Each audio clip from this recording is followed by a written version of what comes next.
Islam dan juga teman-teman Kristen yang sempat melihat live kita ini.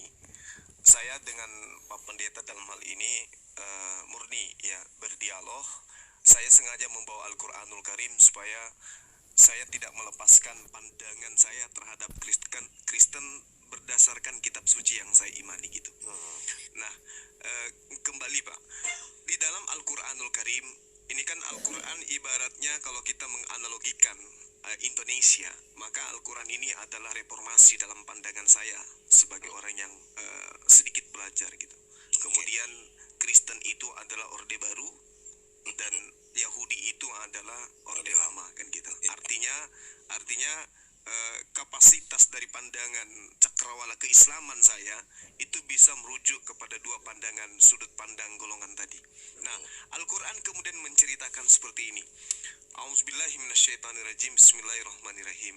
Walamma ja'ahum kitabun min indillah musaddiqan lima ma'akum wa kanu min qablu yastaftihun 'alal ladina kafaru falamma ja'ahum ma arafu kafaru bih lalu kemudian fala'natullah 'alal kafirin. Dan setelah datang kepada mereka Al-Quran dari Allah yang membenarkan apa yang ada pada mereka. Jadi Al-Quran membenarkan tentang adanya sebuah pemahaman atau wahyu yang diterima oleh kaum terdahulu. Padahal sebelumnya mereka biasa memohon kedatangan Nabi untuk mendapatkan kemenangan atas orang-orang kufur. Maka setelah datang kepada mereka apa yang telah mereka ketahui, mereka lalu mengingkarinya. Maka laknat Allah atas orang-orang yang ingkar terhadap itu. Nah, poin daripada ayat surah Al-Baqarah 89 ini kemudian saya temukan di ayat 42. Wala talbisul haqqa bil batil wa taktumul haqqa wa antum ta'lamun.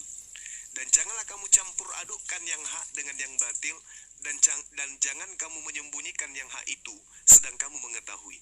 Apa poinnya kemudian? Ayat ini menerangkan tentang kondisi umat terdahulu yang kemudian mencampur adukkan yang hak dan yang batil. Sehingga narasi yang saya bangun di awal tadi, ketika kemudian saya mengatakan tentang Matius 24 nomor 27, bagaimana kondisinya ketika Nabi Isa alaihissalam itu datang untuk yang kedua kalinya, ternyata beliau datang, yang lain di manusia di belahan dunia manapun itu kemudian menyadari kedatangannya. Jadi tidak ada yang kemudian terlena dengan itu. Sebab sama seperti kilat memancar dari sebelah timur dan melontarkan cahayanya sampai ke barat, demikian pula lah kelak kedatangan anak manusia. Nah, terkait dengan pernyataan-pernyataan Pak Pendeta, di awal saya mendengarkan tadi tentang Tuhan datang dalam rupa manusia.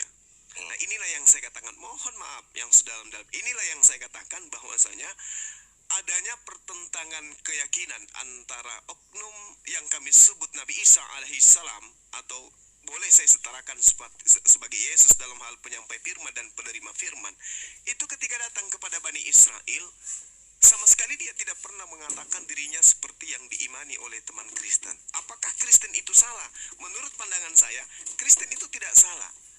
Tapi dalam hal ini, konsep ini dihasilkan dari paradigma yang kemudian dijajakan kepada orang Romawi dan Yunani pada saat itu, dan hari ini teman-teman Kristen adalah korban.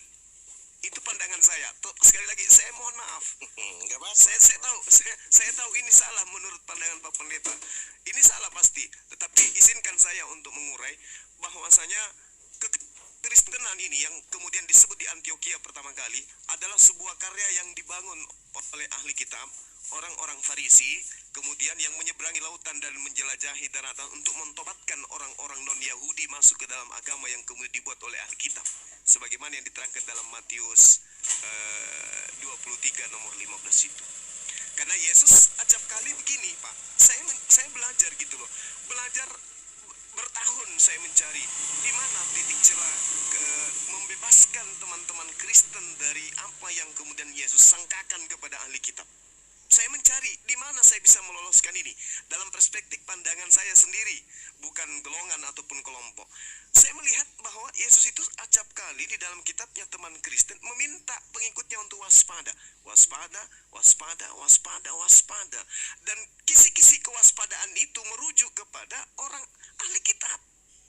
Sedangkan Kristen dihasilkan dari akar yang berakar dari ahli kitab.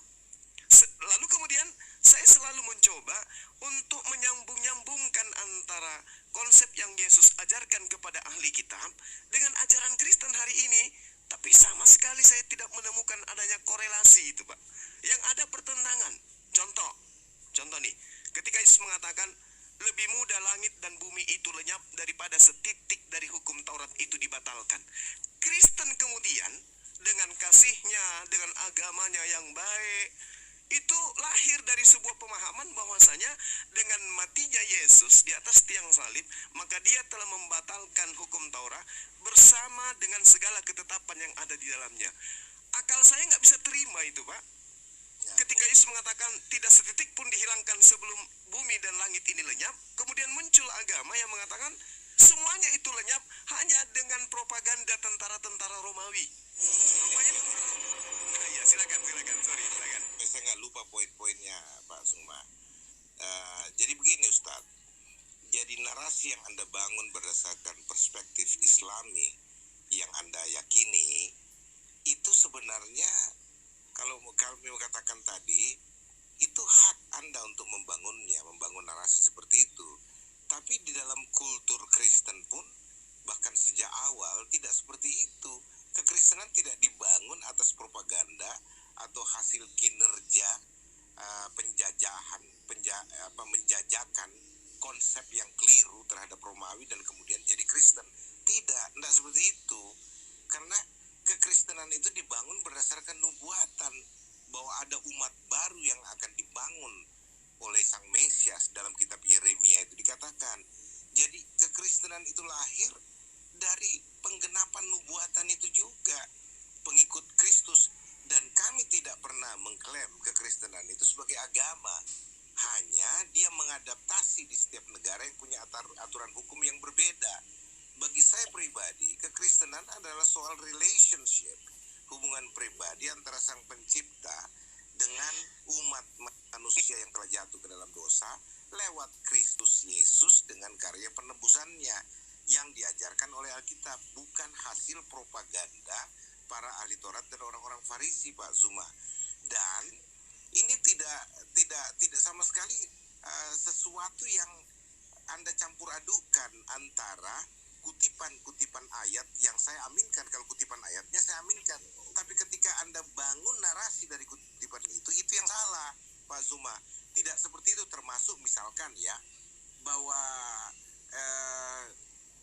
kitab Taurat, hukum Taurat itu dibatalkan di Kolose 2:15 yang Anda maksud itu oleh kematian Kristus, dan itu tidak masuk di akal Anda. Karena saya bisa pahami, karena Anda tidak memahami dalam konteks holistik, keseluruhan karya penebusan, bahkan mulai dari janji penebusan itu sampai penggenapannya.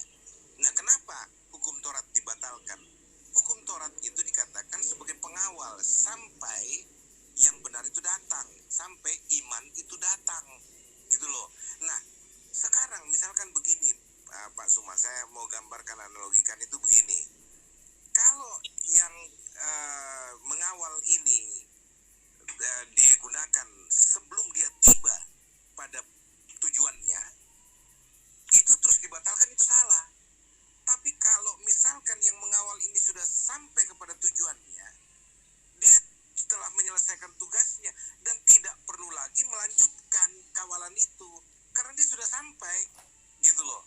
Nah, Taurat mengawal sampai kepada iman, sampai kepada Yesus datang. Nah, Yesuslah penyempurna seluruh tuntutan hukum Taurat, Pak Zuma. Nah, itu sebabnya ketika Yesus menggenapi semua itu, hukum Taurat tidak dibutuhkan lagi. Ya, itu hanya bayangan, hakikatnya adalah Kristus, Pak Zuma. Gitu. Nah, kalau kita mau bicara ini secara detail, kita memang butuh waktu beradaptasi. Jadi bagi saya, Pak Zuma, itu hukum Taurat itu seperti brosur untuk sebuah apartemen yang akan dibangun misalkan, ya. Brosurnya dikasih tahu ini sekian, begini. Makanya seluruh hukum Taurat itu dengan tradisi simbolik, ibadah simbolik Israel itu kayak brosur bahwa Mesias yang akan digambarkan itu harus dijaga janji itu dengan ibadah-ibadah simbolik. Nah, ketika brosur tentang apartemen itu diedarkan, apartemen itu belum ada. Ketika apartemen itu sudah selesai dan menyerahkan kunci, brosurnya nggak dibutuhkan lagi, nggak perlu dilanjutin lagi Pak Zuma. Gitu loh, kita tinggal masuk dan menikmati apartemen itu. Kira-kira seperti itu analoginya Pak.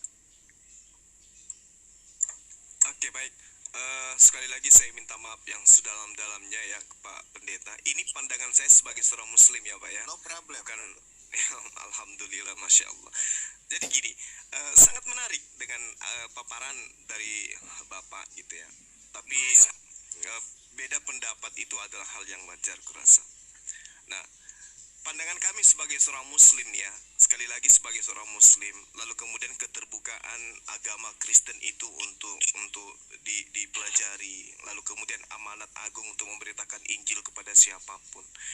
Lalu kemudian instruksi dari Al-Quran kepada saya untuk belajar gitu, membawa saya pada kondisi di mana saya belajar tentang Bible. Meski dalam pembelajaran itu kemudian ternyata menurut sudut pandang teman-teman Kristen saya salah, saya keliru, saya kemudian tidak sesuai dengan Alkitabiah menurut pemahaman. Itu wajar itu, karena saya bukan seorang Kristen. Yeah. Tapi izinkan saya berpendapat di dalam hasil penemuan pelajaran saya ini, proses belajar mengajar saya yang saya alami. Yeah. Nah, ketika kemudian dalam pandangan Islam ada yang dikatakan persaksian, kesaksian iman, kesaksian tentang Tuhan, kesaksian diri sebagai hamba Tuhan, kesaksian diri sebagai utusan Tuhan. Itu juga saya temukan di dalam kitabnya Pak Pendeta Yohanes 17 nomor 3. Nah, ini masih ada uraian rangkaiannya dengan uraian kita tadi. Inilah hidup yang kekal itu, yaitu bahwa mereka mengenal Engkau satu-satunya Allah yang benar dan mengenal Yesus Kristus yang Engkau utus. Ini adalah cerminan Taurat, kesempurnaan Taurat. Ada yang mengutus, ada yang diutus. Nah, lalu kemudian kalau saya mendefinisikan ini, memaknai ini dengan narasi keislaman saya, di situ sangat jelas dikatakan tidak ada Tuhan selain daripada Allah, Yesus utusan Allah. Kalau kemudian saya mempersaksikan syahadatainnya, la ilaha illallah Isa Rasulullah. Pandangan saya sebagai manusia biasa nih yang memiliki akal, ketika saya bertanya pada diri saya, apakah makna dari ayat ini di situ adalah 3 menjadi 1, atau 1 menjadi 3, atau 1 kemudian tetap 1, tetapi pada prinsipnya dia menjadi 3. Nah, inilah yang kemudian yang masih berputar-putar di kepala saya. Yeah. Sedangkan dalam poin ini, hidup kekal itu mendudukkan pribadi Yesus dalam cakupannya dia sebagai manusia, sebagai utusan. Poinnya adalah dia mengakui orang-orang Yahudi ketika ingin hidup kekal, dia kudu wajib hukumnya mendudukkan perkara ini dengan serius, bahwa Yesus itu hanya sekedar utusan Tuhan. Nah, saya dibingungkan dengan adanya kitab Yesaya 63 nomor 9 yang mengatakan bukan utusan, bukan duta. Sedangkan Yesus mengatakan dirinya adalah utusan. Lahir kemudian Kristen saudara saya yang mengatakan bahwa Yesus yang utusan itu adalah Sang Tuhan itu sendiri. Nah, disinilah saya menemukan sebuah dilema pada diri saya yang kemudian justru akan semakin menguatkan iman saya, dan saya semakin cinta kepada Yesus. Gitu loh Pak Pendeta. Iya. Menarik. Oke, silakan Pak Zuma. Ya, kalau pembahasan seperti ini kan memang sebenarnya memicu keinginan tahu kita lebih dalam satu dengan yang lain untuk belajar. Cuman yang saya mau katakan kepada Pak Zuma bahwa kalau Anda mengatakan bahwa itu membingungkan dan tidak pernah ada narasi yang mengatakan Yesus harus disembah, misalkan contohnya ya, dia hanyalah seorang utusan. Dalam kapasitas tertentu termasuk pengakuan atau syahadat Anda bahwa Allah itu yang wajib disembah sedangkan Yesus adalah utusannya, itu nggak salah dalam konteks tertentu gitu. Tapi kalau kita mau bicara kembali kepada Grand Master atau semacam masterpiece dari rencana penyelamatan itu yang dijanjikan oleh Allah sendiri, yang mana dia sendiri yang akan datang, dan itu bukan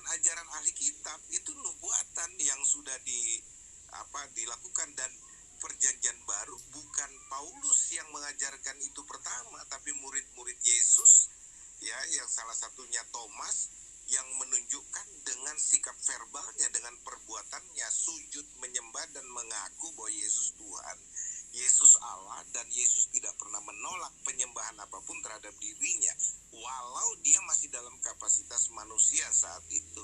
Ya, karena apa? Memang dia Tuhan, dia Allah yang tengah dalam keadaan sebagai manusia dalam misi penyelamatan yang tidak mungkin dia lakukan kalau dia dalam keadaannya atau eksistensinya sebagai Allahu Akbar, Allah yang maha besar, Allah yang maha perkasa. Itu tidak mungkin, karena siapa yang dapat bertemu dengan Tuhan muka dengan muka kalau dia tidak dihanguskan?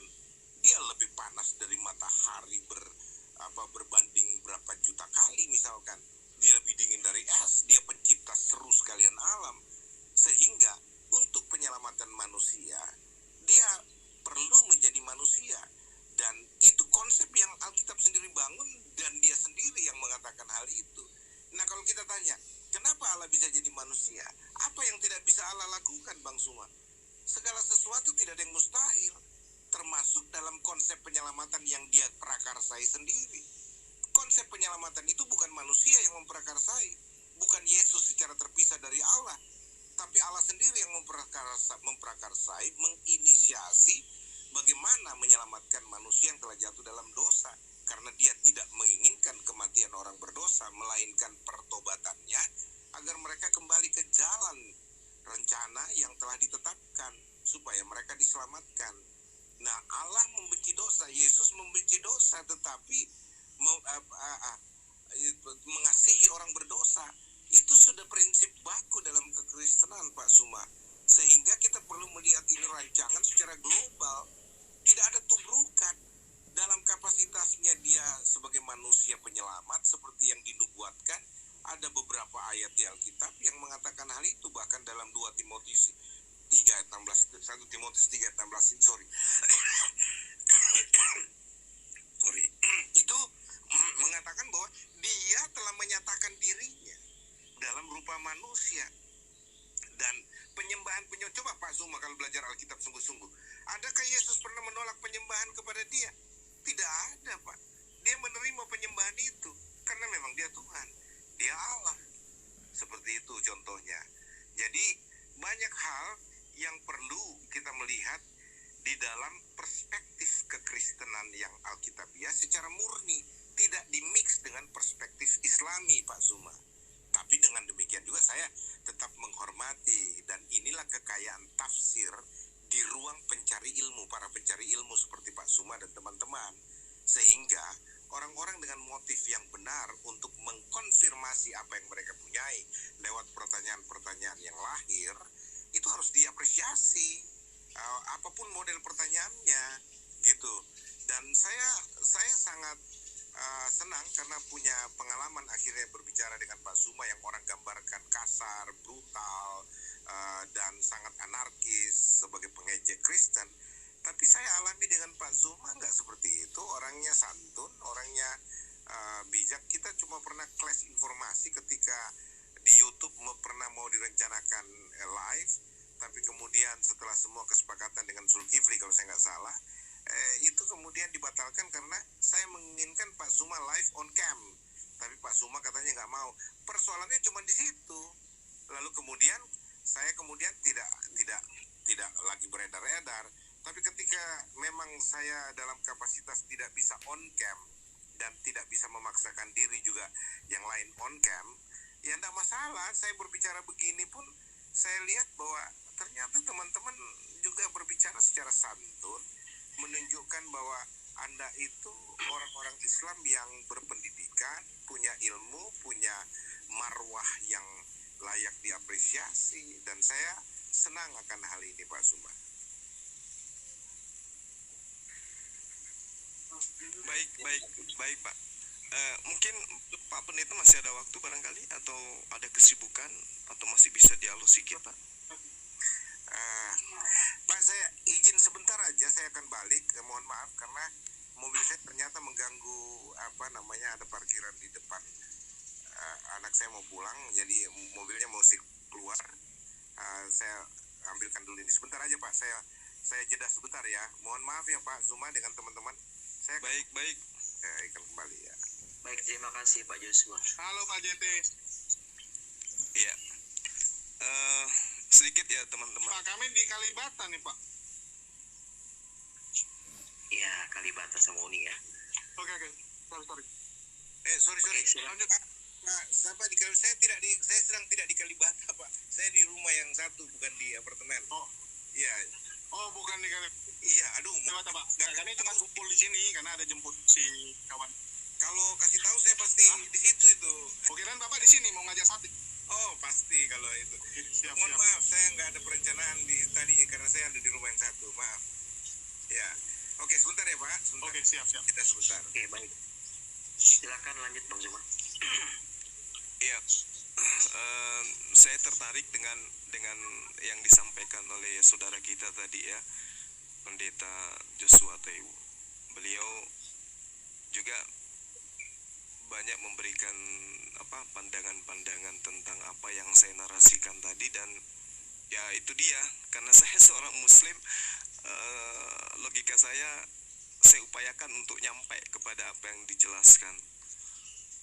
Namun ya seperti itu, mungkin karena memang saya Muslim sampai narasi yang dibangun itu belum sampai kepada poin sebagaimana yang saya inginkan, dalam arti kata bahwa saya pingin gitu loh, bahwa Yesus itu betul-betul adalah Tuhan yang kemudian memberikan sebuah janji kepada teman-teman Kristen, dan saya salah ketika saya mengatakan bahwasanya Kristen ini adalah sebuah agama yang dibentuk tanpa pengetahuan Yesus itu sendiri. Nah, mungkin nanti kalau misalnya Pak Pendeta yang kita hormati ini masih mau hadir, karena beliau saya yakin beliau nggak nyangka kalau akan berdialog dengan kita sampai sejauh ini. Bang Zuma, Iya. tapi ada isinya loh yang disampaikan oleh Pak Joshua Tewu tadi itu.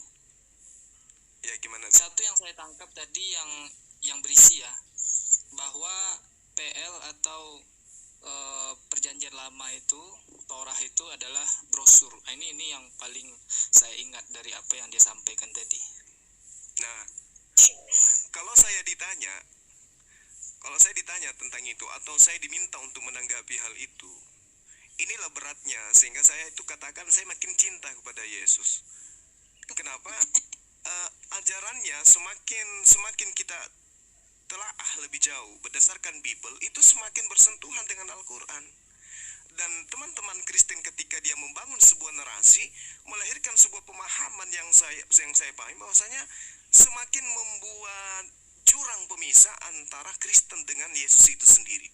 Contoh misalnya, ketika dikatakan Torah itu adalah brosur, kita melihat saya nih di dalam 1 Raja-Raja 2 nomor 3 misalnya, lakukanlah kewajibanmu dengan setia kepada Tuhan. Ini perintah. Hukumnya dalam Islam itu wajib. Segala sesuatu yang hukumnya wajib ketika ditinggalkan dosa. Perintahnya, lakukanlah kewajibanmu dengan setia terhadap Tuhan, dengan hidup menurut jalan yang ditunjukkannya, dengan tetap mengikuti segala ketetapan, perintah, peraturan, ketentuannya, seperti yang tertulis di dalam hukum Musa. Tapi saudara kita tadi mengatakan hukum Musa itu, yang ada di hukum Torah itu hanya brosur, sementara Tuhan memerintahkan wajib hukumnya. Nah, sekarang yang mana yang harus kita ikuti dan kita percayai, perintah Tuhannya atau apa yang dikatakan oleh brosurnya, yang dikatakan brosur? Sedangkan kalau kita berbicara, itu tadi yang berbicara adalah kitab di luar daripada yang dituliskan oleh Nabi Musa dalam pandangan teman Kristen. Lalu bagaimana yang dituliskan Musa, misalnya di dalam Ulangan 11 nomor 1? Haruslah engkau mengasihi Tuhan. Wajib. Ini lagi-lagi pandangan Islam. Kita kan bukan, mereka sahabat kita ini kan bukan Islam. Jadi cara pandang kita menyikapi sebuah perintah dengan mereka mungkin berbeda. Kalau umat Islam menyikapi ini, harus engkau mengasihi Tuhan, maka kedudukannya wajib. Dengan cara apa? Nah itu, dengan cara apa kita mengasihi? Ternyata data itu menerangkan dengan cara melakukan dengan setia kewajibanmu terhadap dia, dengan senantiasa berpegang pada ketetapannya, peraturannya, dan perintahnya. Nah, di mana termaktub itu? Di hukum Taurat. Tapi ternyata hukum Taurat itu hanya brosur. Nah iya, makanya kalau ada kawan-kawan yang mengatakan tadi tidak ada poin yang bisa diambil dari apa yang disampaikan oleh Pak Pendeta Joshua Tewu itu, saya tegaskan lagi, ada poinnya tadi ya, bahwa PL itu adalah brosur. Nah, mungkin tahun 2024 nanti jadi spanduk. Ya, terus gini, Ada teman-teman, gambarnya kan? Adinda, tolong sedikit dari saya gitu ya. Nah, untuk menyelisih apa yang kemudian diterangkan di dalam 1 Raja-Raja 2 nomor 3, Ulangan 11 nomor 1, atau kita tambah 1 poin Yosua 1 nomor 7, bagaimana kemudian perintahnya kepada Bani Israel agar jangan menyimpang ke kiri dan ke kanan, melainkan tetap teguh terhadap pengajaran Musa, itu kemudian kita melihat bagaimana dia mengambil contoh Thomas di dalam Yohanes 20 nomor 28. Di situ memang dikatakan bahwasanya afekrite Thomas kai eipen otomatis. Ho kurios. Nah, ini yang harus tapi saya rasa pendeta ini paham sampai ke sana. Thomas mengatakan kurios. Artinya kalau dia mengatakan kurios dan juga mengatakan theos, sama sekali itu tidak merujuk kepada Yesus. Kenapa saya mengatakan di sini? Karena jelas sekali pada data Yohanes 20 nomor 28 ini, kata kurios dan juga kata theos ini itu menggunakan bentuk nominatif. Artinya saya sebagai orang Makassar nih ya, paham betul bahwa untuk subjek yang dibicarakan tidak ada di tempat. Berarti Thomas tidak sedang berbicara dengan oknum yang ada di depannya sebagai ungkapan bahasa tadi. Kurios, hoteos. Tapi merujuk kepada oknum yang ada di luar sana. Makanya Yesus enggak menampik, Yesus tidak menolak. Yesus tidak mengatakan, oh aku bukan theos, oh aku bukan kurios. Yesus tidak menampik itu. Kenapa? Karena Yesus paham sekali kata kurios dan theos itu bukan untuk dirinya, tetapi untuk sang dia yang telah mengutus dirinya. Contoh misalnya di dalam Matius 27 nomor 63. Dan mereka berkata, Tuhan, kami ingat bahwa si penyesat itu sewaktu hidupnya berkata, sesudah 3 hari aku akan bangkit. Nah, kata Tuhan di sini itu kurie. Artinya itu subjeknya jelas merujuk kepada Yesus, bukan kepada esensi di luar Yesus yang mengatakan kurios tadi. Ini kurie artinya merujuk kepada dirinya, maka akan berubah kemudian dari nominatif ke vokatif. Dan saya rasa seorang pendeta terpelajar seperti Pak Pendeta Joshua Tewu itu pasti ngerti. Bukan kurios, tapi kurie yang harus ditujukan kepada Yesus ketika Thomas mengatakan, oh Yesus itulah Tuhannya, Yesus itulah Allahnya, Yesus itulah pencipta langit dan buminya. Tapi faktanya tidak. Dia mengatakan kurios, bukan kurie. Dia mengatakan theos, bukan kepada theon dan seterusnya. Ini artinya bahwa Yohanes 20 nomor 28, Yesusnya ada di depan Thomas. Sementara kenapa Thomas tidak mengatakan kurie, malah mengatakan kurios? Artinya Thomas menisbahkan kata kurios itu merujuk kepada esensi yang ada di langit, bukan yang ada di depannya. Andai saja kata Tuhan dan kata Allah itu ditujukan kepada Yesus, maka jelas sekali Thomas akan mengatakan kurie, bukan kurios. Sorry, Ini adalah saya udah masuk ya. Oke, thank you. Silakan Pak Pendeta. Pertama soal hukum Taurat, bahwa kalau Anda membuat semacam penghakiman bahwa saya salah dan tanda kutip bahasa saya sadis mengatakan hukum Taurat sebagai brosur, itu sah-sah saja persepsi Anda, tetapi itu sangat menyesatkan publik, Pak Suma, bahwa Anda tidak bisa memaksakan perspektif Islami untuk diterima dalam perspektif Kristen yang mengatakan bahwa hukum Taurat punya masa berlaku sampai pada Kristus datang. Setelah itu bukan lagi hukum Taurat pemberlakuannya, tapi hukum kasih. Dan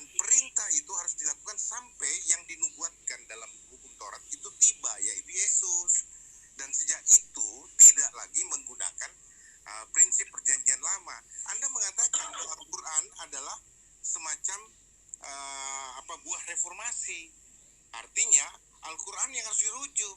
Nah sekarang kalau saya bicara bahwa perjanjian baru ajaran Yesus itu merupakan ukuran, bukan lagi perjanjian lama, kok Anda tidak bisa terima? Itu pemaksaan seperti ini yang saya katakan menyesatkan publik, Pak Zuma, dengan penuh hormat ya. Termasuk ketika Anda mengatakan soal narasi yang Anda bangun tentang penyembahan Thomas, dan Anda mau mengatakan bahwa konsep pemahaman kami salah, Alkitab yang dihasilkan dalam terjemahan bahasa Indonesia oleh para pakar di Lembaga Alkitab Indonesia itu bukan pakar ecek-ecek, Pak Zuma, tapi itu orang-orang yang sudah teruji kepakarannya di seluruh dunia yang berkumpul dalam keahlian masing-masing, ahli sejarah, ahli arkeologi, ahli bahasa, dan sebagainya. Bukan sempalan, Pak. Dan Anda tidak bisa mengukur bahwa apa yang dihasilkan dalam Alkitab perjanjian, Alkitab dalam bahasa Indonesia, teks bahasa Indonesia, itu salah dan harus kembali ke bahasa aslinya. Anda tidak punya hak itu, Anda tidak punya dasar kepakaran seperti itu, Pak Zuma. Sehingga Anda tidak berhak mengukur apalagi menghakimi pemahaman Alkitabiah yang lahir dari teks Alkitab yang sudah diadaptasi di dalam konteks bahasa Indonesia sebagai bahasa untuk menuntun orang Indonesia mengenal Yesus Kristus sebagai Tuhan dan Juru Selamat mereka, agar orang-orang Indonesia termasuk Anda bisa percaya Yesus sebagai Tuhan. Ketika Anda bertobat dan percaya Yesus, itu diselamatkan. Itu maksudnya, Pak Zuma.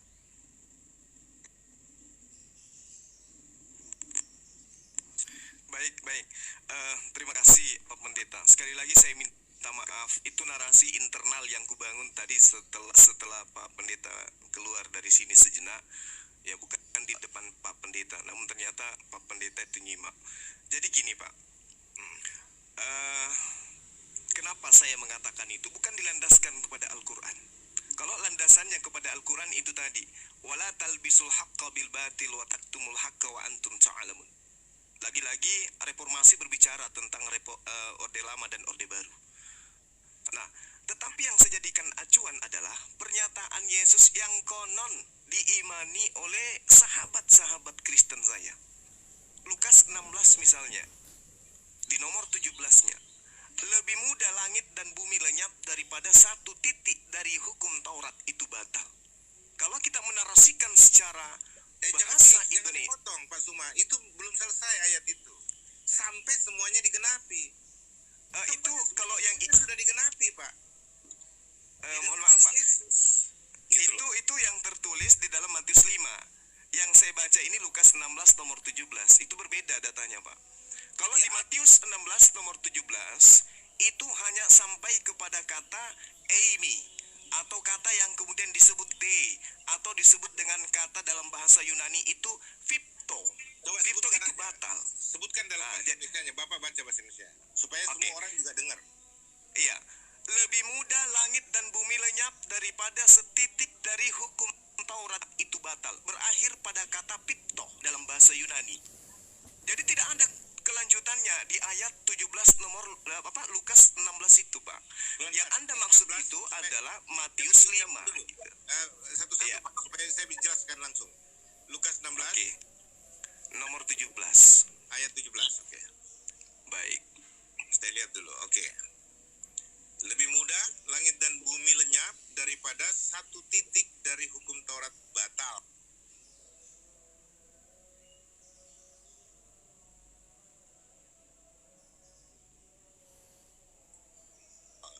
Oke. Terus Matius Iya. 5 ayat 18 padanannya.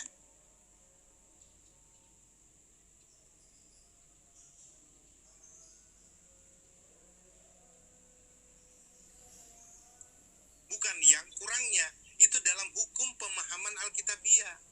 Nah, Anda mengambil ayat yang satu, tapi tidak tidak mau mengangkat kelengkapan dari referensi ayat itu. Nah, semuanya sudah digenapi, Pak Zuma, gitu, di dalam diri Yesus. Jadi apa yang perlu lagi? Tidak, hukum Taurat sudah sempurna di dalam Yesus, sudah digenapi. Nah, perintah itu sudah dipenuhkan, Pak. Bang Zuma, langsung tanyain datanya aja, Bang. Pak Joshua, Datanya yang itu bang.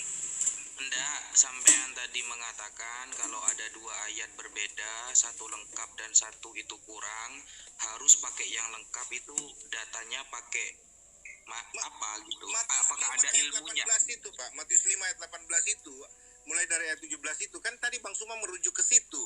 Tapi tidak dibaca selengkapnya. Ayat yang bersamaan dengan itu harus diambil yang lengkapnya.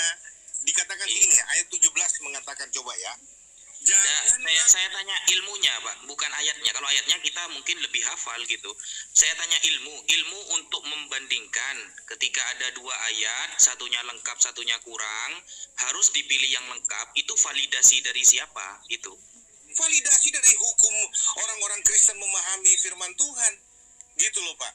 Nah Anda mau Apakah- cari datanya apa? Data itu kalau bicara ada ayatnya apa enggak? Itu loh. Ini ayatnya sudah menunjukkan. Gitu loh.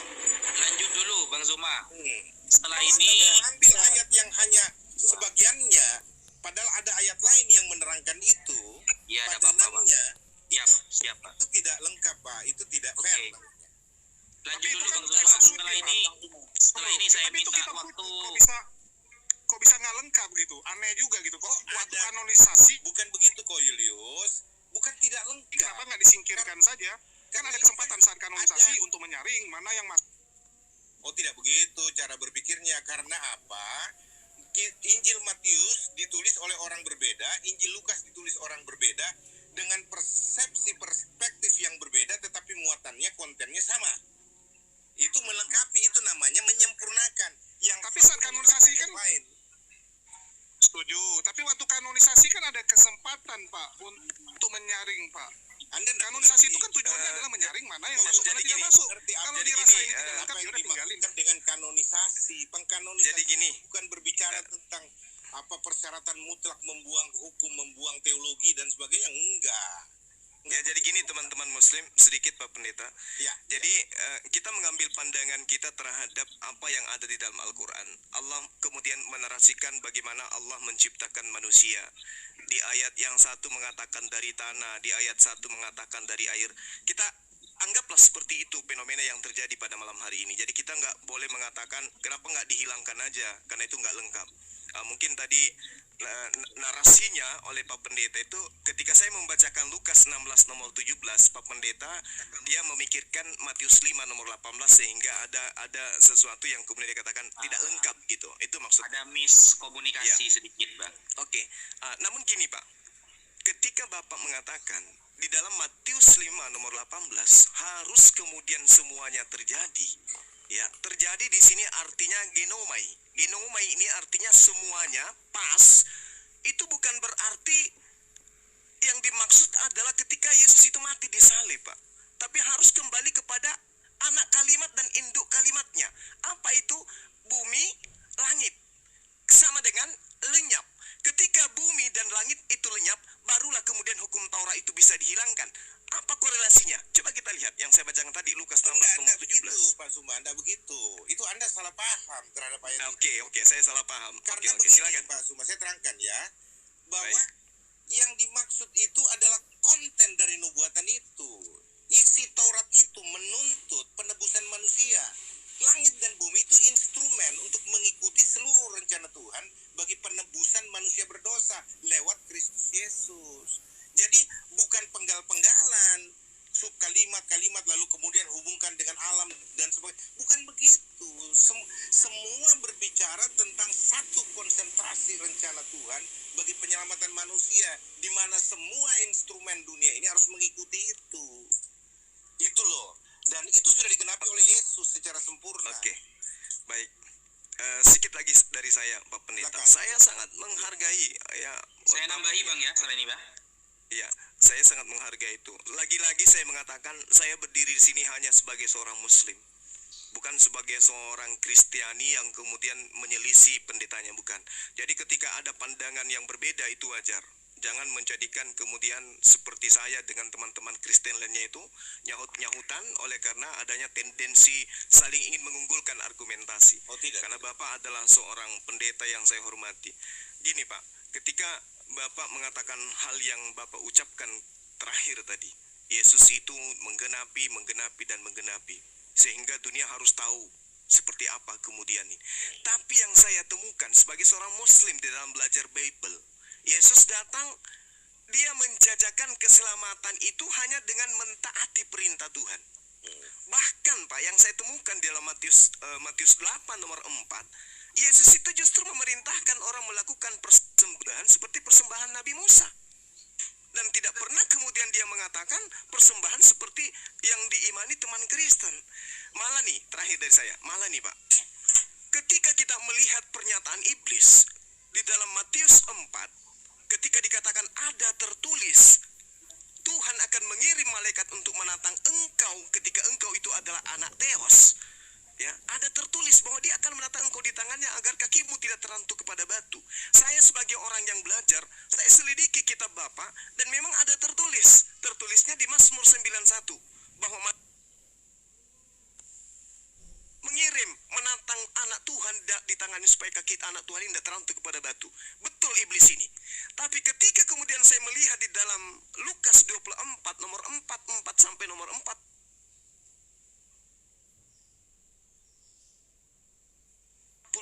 ketika Yesus mengatakan ada tertulis di Mazmur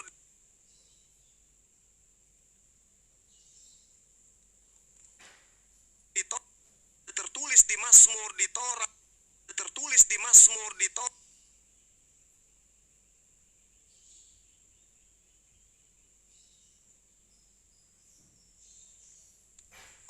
lalu kemudian dikatakan dalam kitab para nabi bahwa dia akan bangkit, dia akan mati dan bangkit pada hari ketiga di antara orang-orang mati.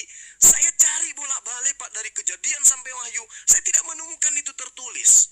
Artinya gini, iblis itu lebih akurat pemberitaannya daripada apa yang dikatakan oleh Yesus. Atau Lukas dalam memberi catatan ini tidak menemukan data itu di dalam kitabnya orang Yahudi, sehingga ada ketimpangan yang terjadi.